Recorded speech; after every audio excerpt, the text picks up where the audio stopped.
I took the Fujifilm X100 VI on my last trip and shot with it every single day. And after that, I can tell you the camera is almost perfect out of the box. Almost. There are 5 specific things that I changed that made the difference between a camera I like and one that I actually reached out every single time that I was going out. In this video, I'll show you exactly what they are. First things first, let's talk about the most immediate issue on any trip: how you're gonna carry the camera all day. The strap that Fujifilm includes is, well, just a strap. It exists, let's say. But as with any other strap, after walking for hours, it feels narrow, it's uncomfortable, and actually just gets in the way. It can dig into your neck, and if you want to swap into a wrist strap or toss the camera in a bag, you're kind of stuck wrestling with these annoying little clips and rings. It's just not built for the real world travel, at least not comfortable one. This is where my first essential upgrade comes in. I'm talking about the Peak Design anchor system and specifically the slide strap. The genius is in these small, tough anchor links. You pop up this little pucks into the camera, and from there you can instantly clip or unclip any of their straps. I myself have these anchors not only on every camera I own, but also on other things like my tech pouch or my keys. These are actually genius.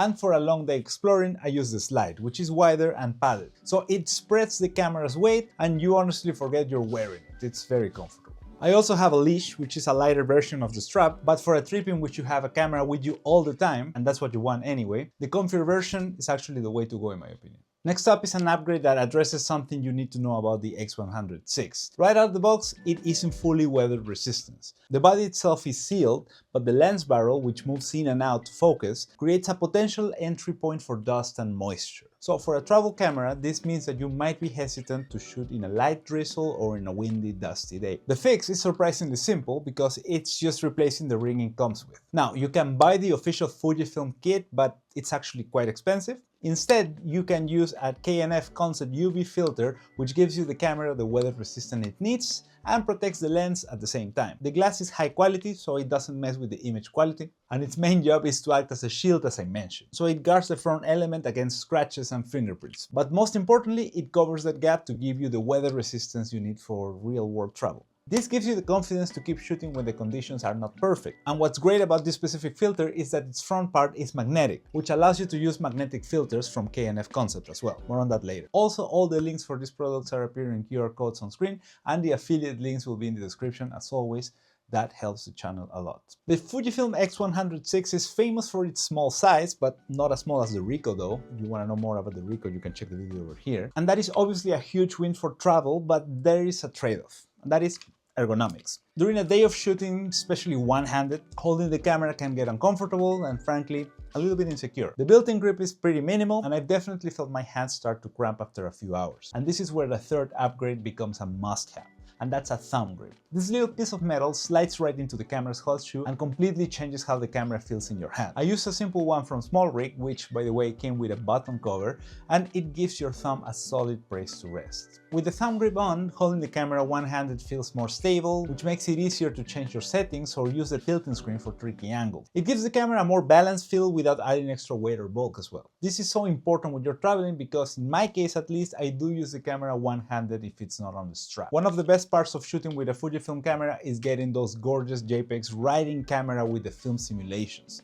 But a 42 megapixel sensor, while incredibly sharp, can sometimes create images that feel a bit too digital, so a little bit too perfect. When you're traveling, you're trying to capture a feeling and not necessarily a technically perfect file. This brings me to my favorite creative upgrade here, and that is the K&F Concept Magnetic Black Mist Filter. This black mist filter is a diffusion filter that softens the highlights and lifts the shadows. I talked more about filters in my video over here if you're interested. Black mist filters can create a beautiful, gentle glow around light sources, which lowers the overall contrast and gives your photos a soft, cinematic, and almost film-like quality. It is perfect for getting that dreamy, nostalgic travel look, especially when you're shooting backlit scenes at a golden hour or moody street shots at night. What makes the one that I use, the K&F Concept, so brilliant for traveling is that it is magnetic. It comes with a magnetic adapter ring, or in my case, I just use a UV filter that has the magnetic ring just built in. Once that's on, you can literally snap that black mist filter on and off in a second. There will be no more twisting the screw-on filters in the middle of a shoot, which I actually don't love.